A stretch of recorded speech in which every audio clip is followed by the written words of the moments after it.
बताती हूँ तुम्हें मोमिनों में इस हिकायत में, वो कौन औरत है सबसे पहले जो जाएगी जन्नत में, वो कौन औरत है सबसे पहले जो जाएगी जन्नत में।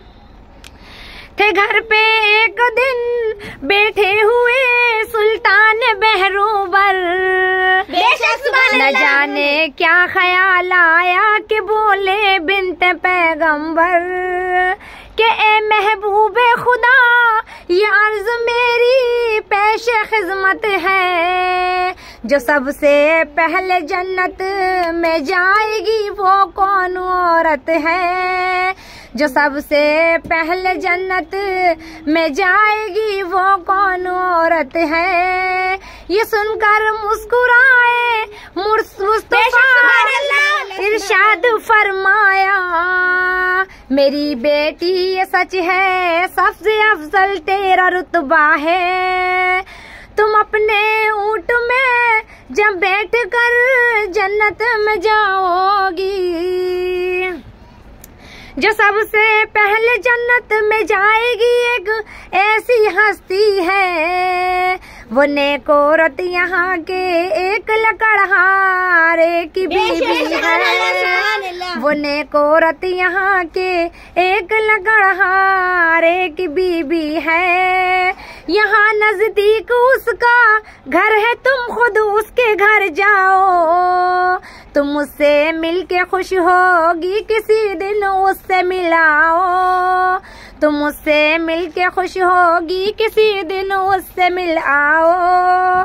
ये सुनकर हो गई बेचैन आखिर बिन्त पैगंबर, सदा ज़हरा ने दी एक दिल लकड़हारे के घर जाकर, सदा ज़हरा ने दी एक दिल लकड़हारे के घर जाकर, तो ये आवाज आई कौन हो क्या काम है बीबी, तुम्हें मिलना है किससे क्या तुम्हारा नाम है बीबी, तुम्हें मिलना है किससे क्या तुम्हारा नाम है बीबी।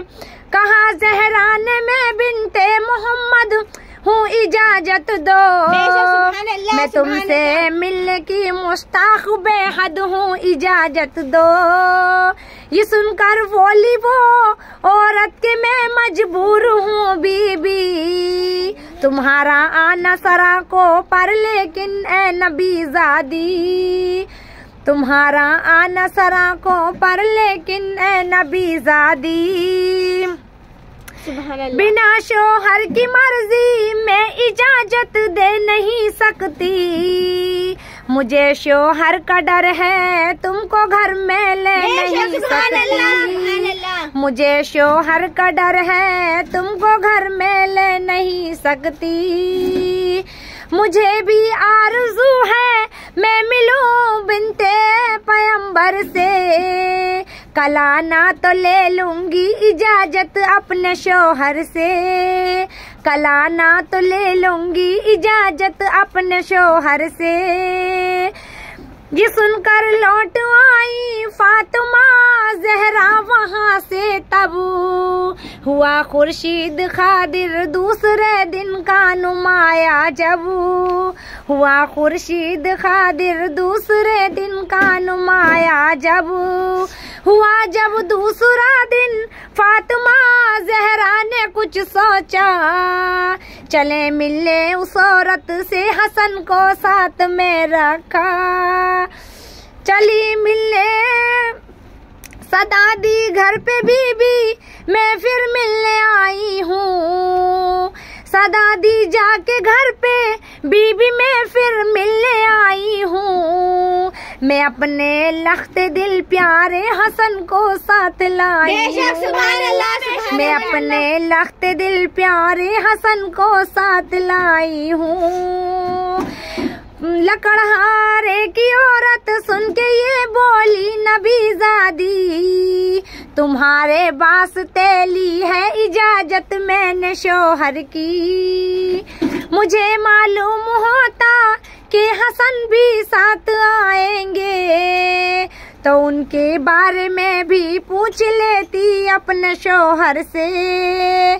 हसन को कैसे घर में ले लो, मुझसे हो नहीं सकता, कि शौहर को मैं धोखा दूं, ये मुझसे हो नहीं सकता। कि शौहर को मैं धोखा दूं, ये मुझसे हो नहीं सकता। मेरी गफलत की खातिर आप ये तकलीफ फरमाए, कि कल तशरीफ लाए, घर हसन को साथ ले आए। हुआ जब तीसरा दिन, दोनों बेटे साथ में लेकर गई मिलने, मगर मायूस लौटी बिन्त पैगंबर। गई जब चौथे दिन मिलने नबी ज़ादी उस औरत से, उस औरत ने उन्हें लाकर बिठाया घर में इज्जत से। कहा अब तो इजाजत मिल चुकी है मुझको शौहर से, कि आ सकता है हर कोई रसूल अल्लाह के घर से, कि आ सकता है हर कोई रसूल अल्लाह के घर से। बहुत बातें हुई आपस में और खुश हो गई ज़हरा, शनाए इश्क सोहर इस कदर औरत को यूं पाया। हुआ मालूम ये भी एक पाँव पर खड़ी होकर, कुराने पाक सर पे रख के करती थी दुआ अक्सर। रहे महफूज या रब मेरा शौहर हर मुसीबत से, रहे खुश तू भी और शौहर भी मेरी खिदमत से। पसंद आया ये अंदाज़ा वफा उसने को औरत का, घड़ी भर बैठ कर फिर लौट आई फातिमा ज़हरा। जो गुजरा था सुनाया मुस्तफा को अपने घर आकर, सुना सब वाकया फिर बोले यूं अल्लाह के दिलबर। तुम अपने ऊंट पर जब बैठकर जन्नत में जाओगी, उसे तुम ऊंट की रस्सी थामे आगे पाओगी। ये मतलब है कि वो जाएगी तुमसे पहले जन्नत में, गुजारी उसने है सब जिंदगी शौहर की खिदमत में, गुजारी उसने है सब जिंदगी शौहर की खिदमत में। जिस औरत ने उम्र भर दिल से शौहर की ये खिदमत की, वो औरत दर हकीकत होती है हकदार जन्नत की, वो औरत दर हकीकत होती है हकदार जन्नत की।